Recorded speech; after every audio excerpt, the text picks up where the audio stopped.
Meus irmãos, a paz do Senhor, meus queridos, dando continuidade ao terceiro trimestre de 2021, cujo tema é o plano de Deus para Israel em meio à infidelidade da nação, as correções e os ensinos divinos no período dos reis de Israel.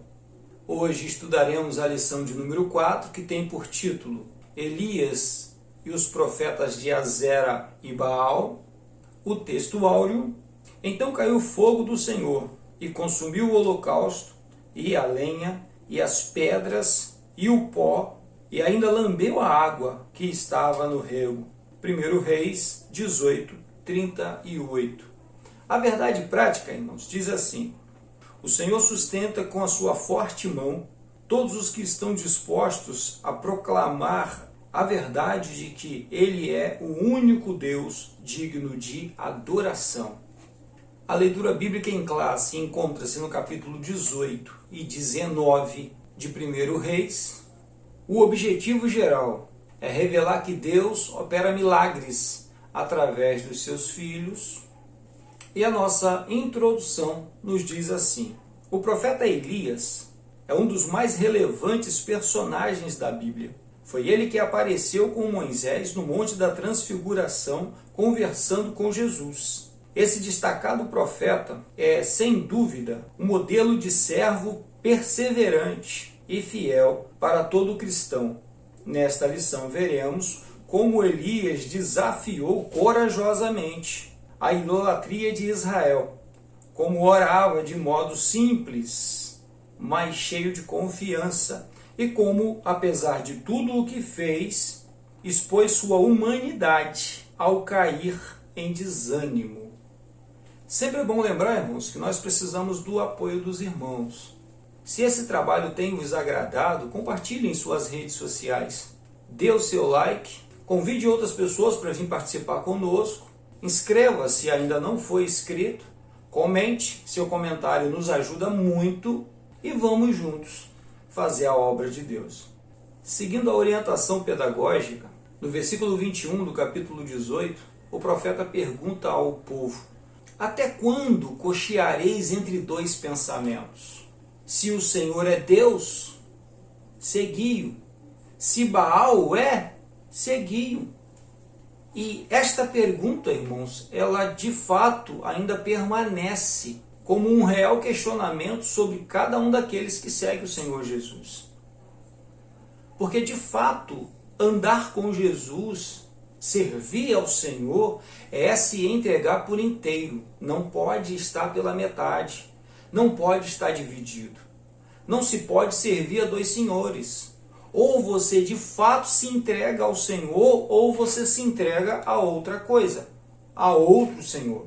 No caso da lição de hoje, nós vamos ver a questão do confronto do profeta à idolatria. Nós vamos ver como que o profeta se posiciona corajosamente diante de toda a multidão. Aqui cai por terra aquele ditado de que a voz do povo é a voz de Deus, porque o povo estava iludido com a idolatria. O povo olhava para Baal e via alguém semelhante ao Senhor nosso Deus, ou em alguns aspectos superior ao nosso Deus. Isso é algo muito sério, irmãos, porque a sua vida será toda baseada através da crença que você tem em determinada divindade. Se você segue o Senhor Jesus, você será orientado pelo seu evangelho. Você vai seguir as suas normas, aquilo que lhe agrada, aquilo que ele chama a atenção para que os seus discípulos façam, que os seus discípulos pratiquem. Se você segue alguma outra divindade ou algum outro chamado Deus, se você segue alguma outra filosofia, a sua vida será orientada por essas filosofias. O seu comportamento com a sua família, o seu comportamento na sociedade, a forma de você lidar com as pessoas será baseado com a experiência espiritual que você tem. E nós temos aqui diversos problemas por causa disso. Porque assim como os israelitas estavam totalmente, todo o povo, desde o rei até o mais simples dos cidadãos, todos estavam corrompidos em sua espiritualidade, em sua moral espiritual, da mesma forma a nossa sociedade hoje. O povo onde nós trabalhamos hoje, onde a igreja está atuando hoje. E esse posicionamento de saber, de fato, em que caminho nós caminhamos, a quem nós servimos. Nós atendemos à orientação de quem? Nós servimos ao Senhor Jesus ou não servimos ao Senhor Jesus? Nós seguimos o Evangelho de Jesus ou seguimos outra orientação? Isso precisa ser muito bem posicionado, porque a partir daí a nossa vida será feita. A partir daí a nossa fé será praticada. A partir daí o nosso comportamento será ditado. E essa pergunta precisa ser respondida. Não podemos cochear entre dois pensamentos. Não podemos manquejar. Não podemos estar como bêbados, pendendo para o lado ou pendendo para o outro. Nós precisamos estar firmes em nossa caminhada. Nós servimos ao Senhor Jesus? Se o servimos, então devemos atender o seu Evangelho e cumprir a sua palavra na íntegra, sem permitir que nenhum tio de sua palavra caia antes que ela se cumpra em nossa vida, que ela seja realidade em nossa vida, que a nossa vida seja de fato a palavra de Deus exposta diante da sociedade, para que todos, ao olharem para nós, reconheça o Evangelho de Jesus. Reconheça que o Senhor Jesus é realidade, porque as nossas ações, as nossas atitudes confessam isso. Elias então faz um grande desafio diante da sociedade. Apresenta um grande questionamento, mas pede também uma grande prova. Ele não faz prova do Senhor, ele sabia a quem ele servia. Depois da experiência que ele teve nesses 3 anos e meio, onde ele viu o Senhor sustentando em meio a essa terrível seca, onde ele viu Deus usar animais para o alimentar, indo contra a natureza desses animais, onde ele viu uma viúva pobre o alimentar por um bom tempo por causa do milagre do Senhor. E após tudo isso, o Senhor ressuscitar o filho dela e ela confessar, de fato, hoje eu sei que você é um servo de Deus, e fazer com que essa mulher entendesse que também ela pertencia a esse Senhor, a sua fé é firmada e é fortalecida.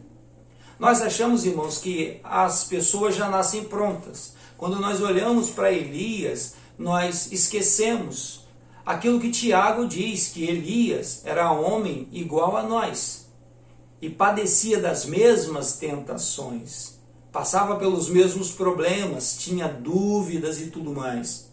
E que a sua fé, semelhante à nossa, ela precisa ser construída. E ela é construída nesse relacionamento com o Senhor. Na medida em que se relaciona, dia após dia, ela vai sendo acrescentada. E durante esses 3 anos e meio, o profeta Elias foi feito. Aquele homem que chegou diante de Acabe 3 anos e meio antes e decretou: não vai chover até que eu diga. Agora é um homem completamente diferente que se coloca diante do povo. Não é mais aquele, agora é outro. Em que sentido? A sua fé está mais firmada, a sua experiência é mais sólida, é mais seguro do que está fazendo, sabe do que o seu Deus é capaz, porque ele se relaciona pessoalmente com o Senhor. E nós somos convidados a esse relacionamento, a nos relacionarmos com o nosso Deus de maneira que nós tenhamos plena certeza, conhecendo-o pela palavra, conhecendo-o pelo Evangelho, que ele é capaz de realizar todos os milagres. Não existe o impossível para o nosso Deus. E é esse Elias que agora está de frente dos 850 profetas, que está de frente dos servos de Azera e dos servos de Baal e os desafia para um embate, para provar quem é realmente Deus em Israel. Não para provar para os profetas, mas para o povo, que eles estavam errados e que de fato o verdadeiro Deus é o Senhor Jeová, o Senhor nosso Deus, o Senhor Criador de todas as coisas. O primeiro tópico tem como título o desafio do Monte Carmelo. O primeiro ponto nos diz que o zelo de Elias o pôs diante de um confronto. O texto diz assim: devido à apostasia do povo e à falta de liderança do rei Acabe e de outros que lhe antecederam, Elias, como alguém que conhece muito bem o Deus que serve, viu-se na condição de lançar um grande desafio diante de todos. Mandou chamar os profetas de Baal e lhes incitou, dizendo: o Deus que responder com fogo, esse será Deus. O profeta foi levado a fazer isso em função da pergunta sem resposta que lançou antes do confronto. Até quando cocheareis entre dois pensamentos? Se o Senhor é Deus, segui-o. Se Baal, segui-o. O povo não tinha resposta para essa pergunta, porque estava em dúvida sobre quem de fato era o verdadeiro Deus. E isso é extremamente triste. Conhecendo a história dessa nação, conhecendo a história desse povo, sabendo a forma como o Senhor os ajudou, sabendo a forma como o Senhor os formou, os tirou de uma terra estranha, pegou uma família, um homem e uma mulher, um casal idoso, e desse casal idoso fez uma grande nação. Quando olhamos, irmãos, para esses milagres, quando olhamos para esse poder, para essa ação sobrenatural, nós ficamos um pouco assustados com o comportamento dessas pessoas, com o comportamento dessa nação. Mas ao mesmo tempo isso nos faz compreender por que Deus muda a forma de fazer, a forma de se comunicar com as pessoas através de Jesus Cristo. Porque a partir de Jesus, Deus não se relaciona mais com a massa. Deus não se relaciona mais com a multidão. Deus não relaciona-se mais no atacado. Agora a coisa é pessoal. Como era também no Velho Testamento, né? Quem tinha a experiência eram as pessoas que estavam vivendo a ação. Eram as pessoas que estavam vivenciando o milagre. Quem é que tinha experiência? Abraão tinha experiência, Jacó tinha experiência, Isaac tinha experiência, Moisés, Josué, os juízes, quase todos. Os profetas, Samuel tinha uma grande experiência. Quando olhamos para os reis, nós vamos ver Davi, nós vamos ver Salomão, e depois deles a coisa vai ficando meia esporádica, né? Um tem, outro não tem, e a coisa vai desandando. Isso com eles. Quando olhamos para os sacerdotes, da mesma forma. Então, quando olhamos para o povo, irmãos, nós entendemos como que se chega a essa confusão. Hoje nós compreendemos que onde há falta de ensino, quando a palavra de Deus não é devidamente ensinada e por isso não é devidamente compreendida, a corrupção da fé é uma consequência. Então nós entendemos essa mudança, a forma como o Senhor mudou de o Velho Testamento para o Novo, da velha aliança, da lei para a graça, através de Cristo Jesus, mas logo após a sua ascensão, a chegada do Espírito Santo. Agora Deus é pessoal, Deus fala diretamente com cada um por causa do Filho. Agora Deus se revela a cada um, cada indivíduo tem a revelação de Deus, orientada pela sua palavra. O que nos une é Jesus Cristo. O que nos une é a sua palavra. Todos nós temos a mesma palavra, temos a mesma Bíblia. Todos nós temos as sagradas escrituras que nos orientam a vivermos de fato em um intenso relacionamento com o Senhor. Para não estarmos mais, irmãos, firmados na experiência dos outros. Para não estarmos mais firmados na experiência de outras pessoas em outros tempos. Agora, nós somos desafiados pessoalmente, a cada um, a ter a sua experiência. Cada ser humano, cada indivíduo, cada membro da família. Por mais que nós pais possamos ajudar nossos filhos, eles precisam ter a sua própria experiência com o Senhor. Por mais que nós maridos possamos auxiliar nossas esposas, elas precisam ter a sua própria experiência com o Senhor. Por mais que a esposa consiga auxiliar ao esposo, ele precisa ter a sua experiência. Da mesma forma, o nosso relacionamento com a igreja. Por mais que nós, pastores, possamos orientar o povo, precisamos levar o povo a ter uma experiência pessoal com o Senhor. O Espírito Santo precisa falar diretamente em cada vida, em cada coração. Cada homem, cada mulher, cada membro da igreja precisa relacionar-se pessoalmente com o Senhor. O seu relacionamento não pode ser apenas o de ir à igreja, assentar-se nos bancos e assistir um culto. Ele precisa de fato entender que ele precisa cultuar o Senhor. Esse relacionamento que foi o que fez Elias, que foi o que construiu Elias, que foi o responsável para o surgimento de um personagem tão forte como o profeta Elias.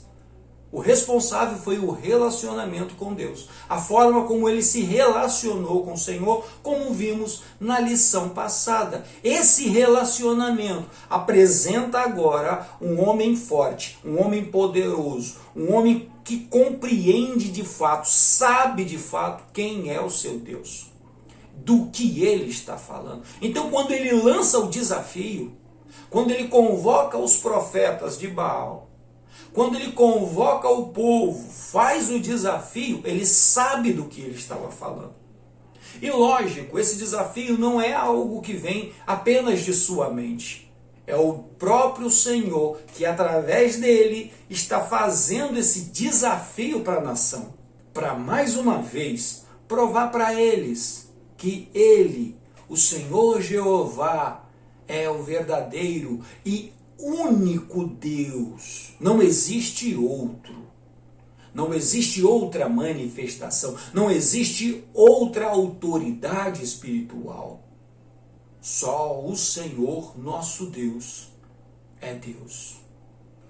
O segundo ponto, irmãos, que fala sobre não saber a quem adorar, o texto diz assim: este triste dilema espiritual se faz presente todas as vezes que o povo de Deus se envolve com a idolatria, pois os que adoram ídolos não conseguem enxergar o verdadeiro amor e cuidados divino, uma vez que, a despeito de terem todas as características de divindade, esses pretensos deuses não passam de ilusão inventada pelo homem. Entretanto, mesmo sendo falsos, esses ídolos exercem muita força e influência sobre o coração dos homens, tornando-o tão ignorante quanto eles próprios. Essa forma de se relacionar com Deus à distância, onde de vez em quando você vai ao encontro dele, uma vez no ano, uma vez no mês, uma vez na semana, ou às vezes até mesmo uma vez ao dia, você entra na presença dele. Nós vamos lembrar aqui, uma vez ao dia, nós vamos lembrar de Adão, uma vez por dia, ia conversar com o Senhor. Nós vamos lembrar de uma vez ao ano, o povo de Israel subia até Jerusalém para adorar o Senhor. Esse relacionamento é fraco, irmãos. Esse relacionamento é frágil. Por isso, nós vamos ver que a tradução da palavra Emanuel, a correta tradução é Deus dentro de nós, que é Deus vivendo constantemente conosco. Não é uma vez por dia que eu entro na presença do Senhor. Não, eu vivo na presença do Senhor. Eu não vou à casa do Senhor uma vez na semana, 2, 3, 4, 5 vezes na semana. Não, eu sou a casa do Senhor. Eu não vou à casa, eu sou a casa. Eu não vou onde Deus mora, eu sou onde Deus mora. Percebe que mudou completamente o relacionamento? Percebe que mudou completamente a forma de relacionar-se com o ser humano? E uma vez, irmãos, tendo contato com esse real relacionamento, com esse relacionamento que de fato transforma a vida, a idolatria perde o sentido. Relacionar-se com coisas estranhas, chamadas deuses, perde o sentido. Porque quando nos relacionamos com o Espírito Santo, quem já teve experiência com ele sabe bem disso, o quanto é diferente quando ele fala, o quanto é diferente quando ele se manifesta. Elias estava experimentando isso. Elias estava experimentando aquilo que você experimenta diariamente. Elias estava experimentando a absoluta presença de Deus. O que nós experimentamos hoje e em todo o tempo. Elias estava experimentando isso. O povo não sabia o que era isso. Então o povo estava perdido, sem saber direito quem era quem. Se Jeová era Deus ou se Baal era Deus. Houve um período na história que o nome Baal era designado até para identificar o nosso Deus. Olha que loucura isso. Assim como hoje nós usamos a palavra Deus para designar toda a autoridade ou suposta autoridade espiritual, chegou um momento na história em que era usada a palavra Baal para designar toda a autoridade, inclusive Jeová. Vê que loucura é isso. Olha o quanto essa identidade divina se tornou tão influente. Mas Elias estava convicto de quem ele servia. Elias de fato sabia que ele servia ao Senhor verdadeiro, ao Senhor que é o dono da vida. E quando é lançado esse desafio, não é para mostrar que a sua narrativa era certa. Não é para mostrar, não é para exibir que ele tinha razão. Mas era para acordar o povo. Era para trazer o povo à presença do Senhor. Era para trazer o povo de volta ao relacionamento com Deus. Era para que o povo experimentasse aquilo que ele, Elias, estava experimentando. Estava vivendo. O avivamento que Elias estava vivendo. Ele queria que o povo experimentasse o mesmo avivamento. Esse relacionamento com um Deus real, um Deus presente, um Deus próximo, um Deus perto, um Deus que está do nosso lado, não que está longe, não que está distante, mas que está aqui agora. Um Deus que não estava preso lá no templo em Jerusalém, mas um Deus que queria estar presente dentro da vida, dentro do cotidiano do ser humano. E o povo então tem esse contato com o Senhor através de Elias, através desse desafio que foi feito pelo profeta Elias. No terceiro ponto, irmãos, o desafio do fogo, o texto diz assim: Elias tinha certeza de que Deus era com ele e por isso propôs o desafio. O Deus que respondesse com fogo deveria ser adorado. Os que andam com Deus não precisam desafiá-lo para testarem sua lealdade e seu amor. Tais pessoas são tão íntimas de Deus que são impelidas, guiadas, conduzidas em seu coração para aquilo que o Senhor quer fazer. Portanto, não foi a vontade de Elias lançar desafio.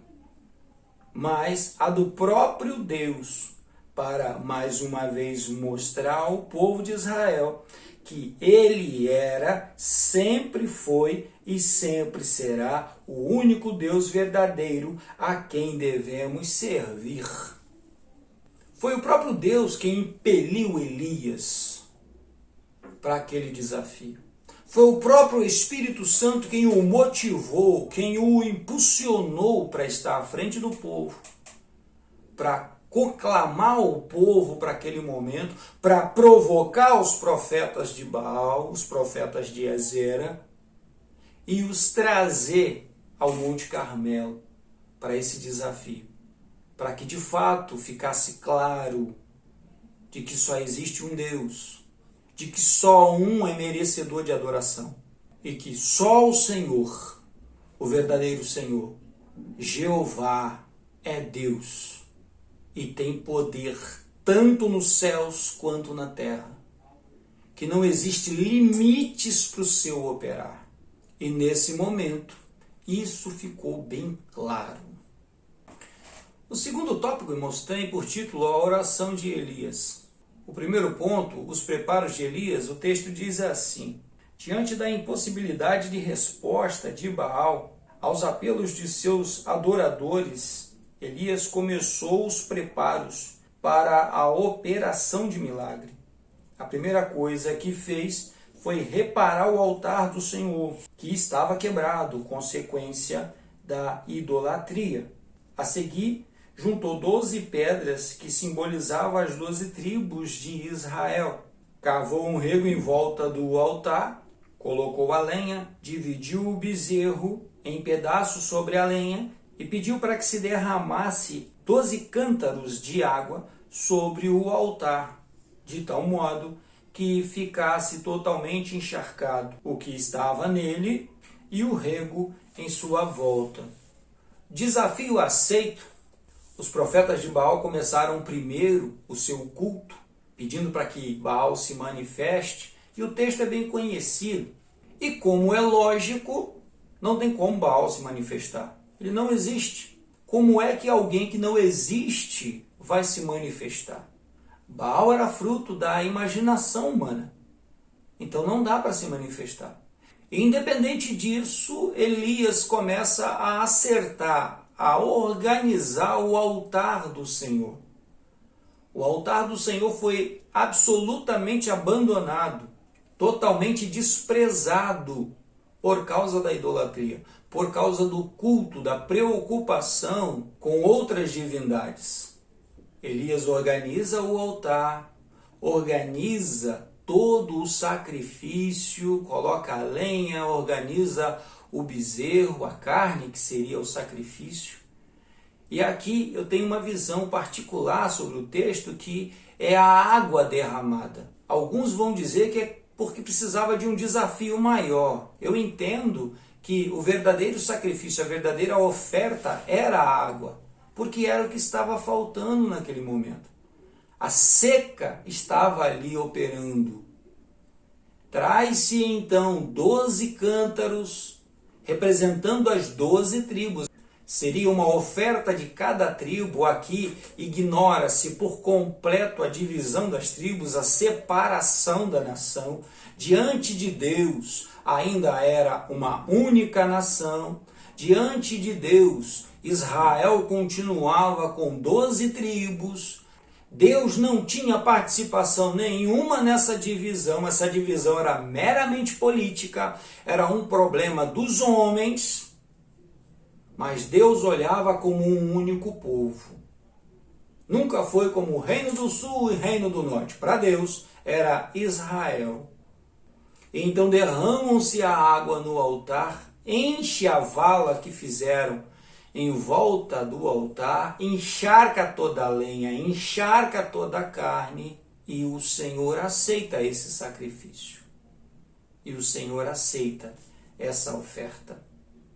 No ponto 2, uma oração confiante, o texto diz assim: a oração de Elias foi simples e curta, contrastando com as súplicas dos profetas de Baal.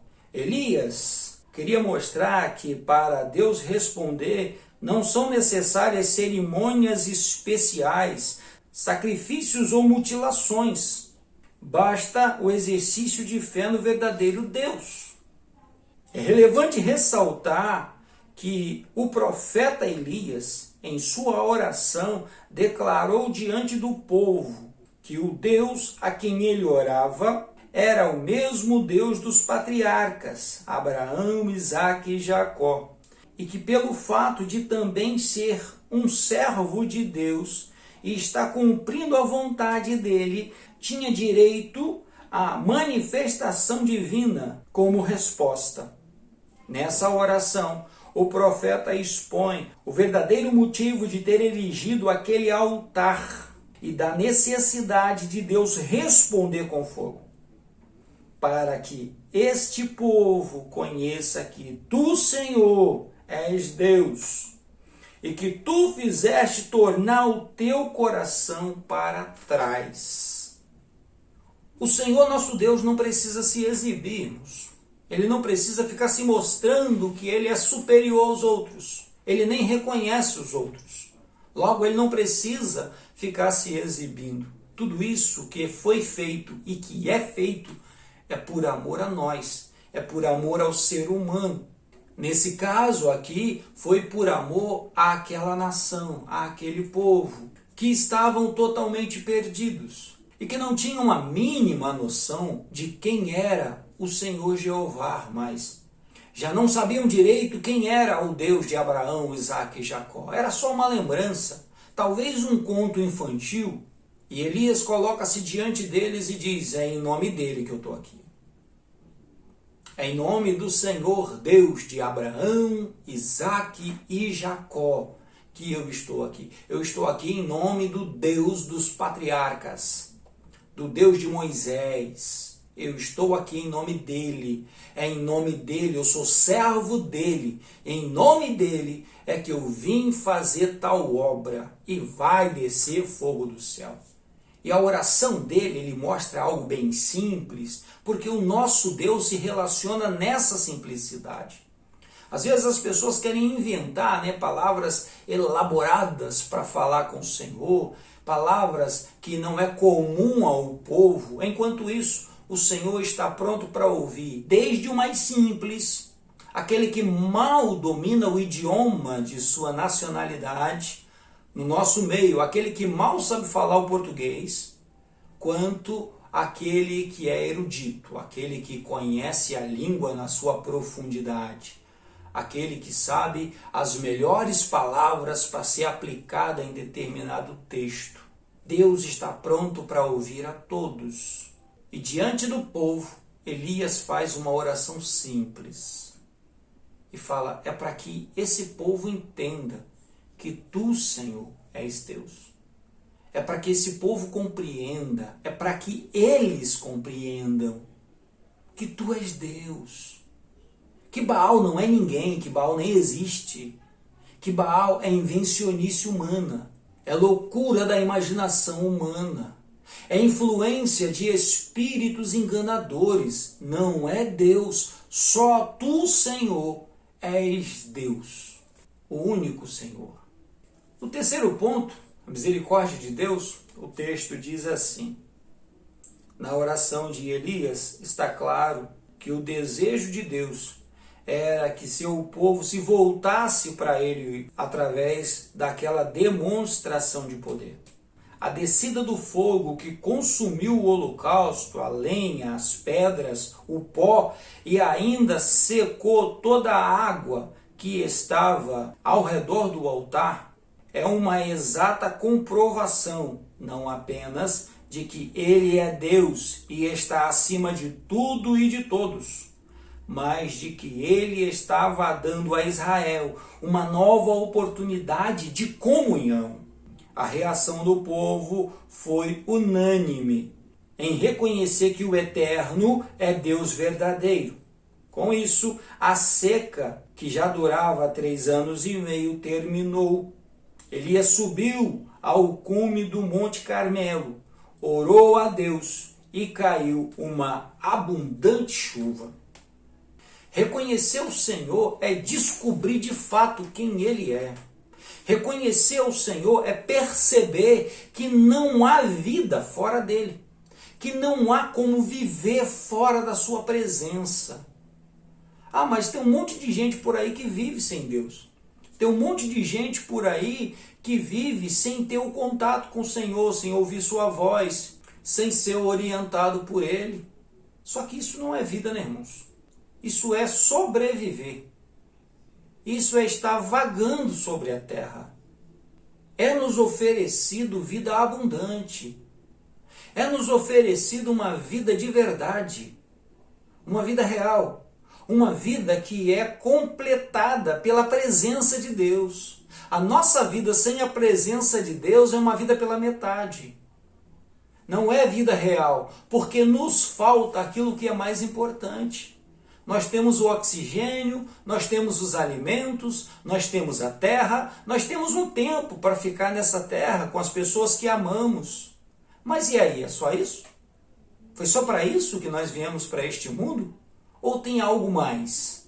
Somos chamados à existência só para cumprir algumas coisas da vida natural deste planeta? Ou tem algo mais?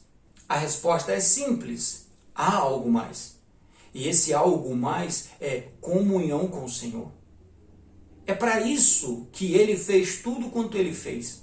Foi por isso que o Senhor Jesus tornou-se homem. Paulo, escrevendo, diz que Ele humilhou-se, tornando-se homem, vindo em aparência de homem, vindo em aparência de pecado. Depois ainda humilhou-se mais à morte e morte de cruz. Tudo isso, irmãos, para nos permitir, para nos dar a oportunidade de ter comunhão com Deus. A comunhão faz toda a diferença na vida humana. Sem comunhão com Deus, a vida humana fica pela metade. Não é vida plena. Falta algo. E esse algo é a presença de Deus. E o povo de Israel viu isso naquele dia. Todo o povo? Infelizmente não. Mas aqueles que ali estavam, que estavam em volta do Carmelo, que viram a cena acontecer, experimentaram isso. E isso por um tempo vai fazer uma grande diferença. E vai trazer o povo de volta à presença do Senhor. Uma vez respondida a oração de Elias, desce fogo no altar, o povo, ao ver o altar sendo absolutamente consumido por esse poder, por este fogo vindo do Senhor, adora ao Senhor. Enquanto o povo adora ao Senhor, Elias sobe até o cume do monte, clama ao Senhor e o Senhor envia a chuva tão esperada. Aquilo que traz vida a toda a terra. E a chuva alegra o coração das pessoas. O terceiro tópico, irmãos, tem por título Elias em Horebe. O primeiro ponto, os efeitos e a exaustão do profeta, o texto diz assim: Elias chegou à exaustão diante de tantos embates que enfrentou para fazer o povo de Deus retornar ao caminho. Isso mostra que até mesmo o crente mais fiel pode vir a sofrer depressão e desânimo na sua caminhada, mesmo depois de serem usados pelo Senhor de forma extraordinária, como Elias. E é por isso que nós precisamos de companheiros, né, irmãos? É por isso que a obra de Deus não é para que seja feita por uma única pessoa, uma pessoa solitária, vagando pelo mundo fazendo a obra de Deus. Não, precisamos de companheiros, precisamos de pessoas ao nosso lado, precisamos de estar acompanhados, porque somos humanos, porque existem momentos em que não estaremos tão animados assim. Precisamos que outras pessoas nos ajudem, nos anime, nos incentive a continuar a caminhar. Por isso, precisamos de companheiros. E ainda mais, em Efésios, no capítulo 6, o versículo 13, o apóstolo Paulo nos diz assim: tomai toda a armadura de Deus, para que possais resistir o dia mau, e havendo feito tudo, ficar firme. A exaustão é algo comum, irmãos. O cansaço é algo comum. E o que abateu sobre Elias foi exatamente isso. Então por que nós precisamos ficar firmes? Para que nesses momentos não sejamos levados pelas emoções. Para que nesses momentos onde depois que fizemos tudo, depois que a obra foi cumprida, nós não nos sentirmos inúteis. Entendermos que nós fazemos parte de uma obra grandiosa, que somos um mecanismo, que somos uma ferramenta nessa obra e somos úteis ao nosso Senhor. É o seu Evangelho que vai nos ajudar a perceber isso. É a palavra de Deus em nossas vidas e a comunhão com o Espírito Santo que nos vai ajudar a entender isso, a perceber isso. Elias passa por uma situação muito difícil. Muito difícil. E ainda que ele não percebesse isso, o Senhor continuava com ele. O Senhor estava junto dele. Ele não estava sozinho. No ponto 2, o pedido para morrer, o texto diz assim: a despeito da portentosa obra que fez, Elias foi terrivelmente perseguido e ameaçado por Jezabel, a rainha. A opressão foi tanta que o profeta, tomado de um sentimento de autopiedade, mesmo fugindo para não morrer, desejou a morte em seu íntimo. Bastante contraditório, né? Ele está fugindo para não morrer. E ao chegar em algo que ele considerava ser um refúgio, um esconderijo, ele deseja a morte. O que explica isso? É exatamente, irmãos, esse cansaço mental. O cansaço físico e o cansaço mental. A exaustão. Por que pastor tem que tirar férias? Né? Coisa estranha, as pessoas acham. Não se tira férias da obra de Deus. Não se afasta. É constantemente que tem que ser feita a obra de Deus. E esquecem-se que somos humanos. Que nós damos problemas. Que o nosso corpo precisa de descanso. O descanso faz parte do ser humano. Um ser humano precisa dormir 8 horas por dia para se recuperar. O ser humano precisa descansar, precisa relaxar para o seu corpo se recuperar. É um organismo vivo. Se só for usado sem cuidado, vai desgastar e vai estragar. Isso precisa, irmãos, estar bem claro na nossa mente. Por isso que Paulo, escrevendo a Timóteo, orienta Timóteo falando sobre isso. Tenha cuidado de ti mesmo. Orienta para Timóteo até tomar um certo vinho que era para resolver o seu problema de gastrite. Ou seja, o obreiro precisa se cuidar. O obreiro precisa entender que ele não é uma máquina, que ele é um ser humano, que ele se cansa, que ele se fatiga. Mas como o profeta Isaías escreveu, seremos renovados. E é exatamente isso que acontece com Elias. Não sei se os irmãos já experimentaram isso.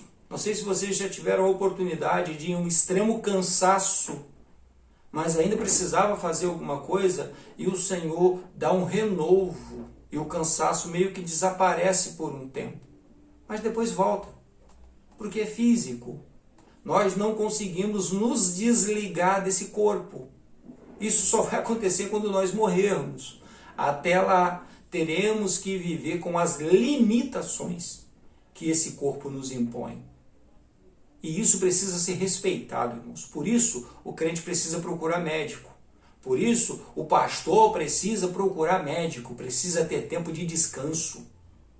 Precisa ter dias de descanso, precisa ter férias. É algo necessário para relaxar a mente, para dar tempo de recuperar, de cicatrizes serem feitas, de feridas serem fechadas. Se faz necessário um tempo para si mesmo. Tenha cuidado de ti mesmo. No terceiro ponto, a resposta de Deus, o texto diz assim: Deus interveio de forma miraculosa, enviando até Elias um anjo que lhe trouxe pão e água, tirando-o daquela situação de intenso desânimo ao renovo de Deus. Nisso depreendemos como a comunhão e a palavra estavam à disposição do profeta. A partir de então, ele deixou-se levar pelo mover de Deus através do vento, do terremoto, do fogo, da voz mansa e delicada. Elias teve oportunidade de confessar seu estado de desespero e Deus lhe deu novo sentido para continuar seu ministério. Ungiu Hazael como rei da Síria, Jeú como rei de Israel e Eliseu para lhe suceder como profeta. Ou seja, após o Senhor renová-lo, após o Senhor restabelecê-lo, tirá-lo daquela situação, tirá-lo daquele quadro de depressão, daquele cansaço físico, daquele cansaço mental. De fato, foi um cansaço físico, irmãos. Olha o trabalho que esse homem teve, e ele teve que fazer tudo sozinho. Isso realmente cansa. Isso realmente nos traz fadigas físicas. E depois disso tudo, depois de o dia acabar, lá estava o homem, totalmente acabado também. A mente estava totalmente estressada e os maus pensamentos o sequestraram da realidade, o sequestraram de contemplar a presença de Deus. Só que Deus se revela outra vez, o ajuda, o fortalece, o renova e mostra para ele que a caminhada ainda era longa, que ainda tinha muito o que fazer, que a obra ainda não acabara e precisava que ele estivesse de pé fazendo essa obra. Que o Espírito Santo nos ajude nesse sentido, irmãos. Que de fato entendamos que nós fazemos parte de algo grandioso, de uma obra de amor, de misericórdia e de compaixão. Que o Evangelho de Cristo precisa ser levado em todos os lugares, a todas as pessoas. O Evangelho de amor, o Evangelho de graça, o Evangelho de misericórdia precisa alcançar todas as vidas, todas as pessoas que estão à nossa volta, tanto os perto quanto os que estão longe. Todos precisam ser alcançados pela palavra de Deus. Todos precisam entrar em comunhão com Deus e experimentar o que é viver uma vida real, uma vida de verdade na presença do Deus Todo-Poderoso. Que o Senhor nos ajude, que o Senhor nos fortaleça, que a mão do Senhor esteja sobre as nossas vidas. Amém? Deus vos abençoe. Fiquemos todos em paz.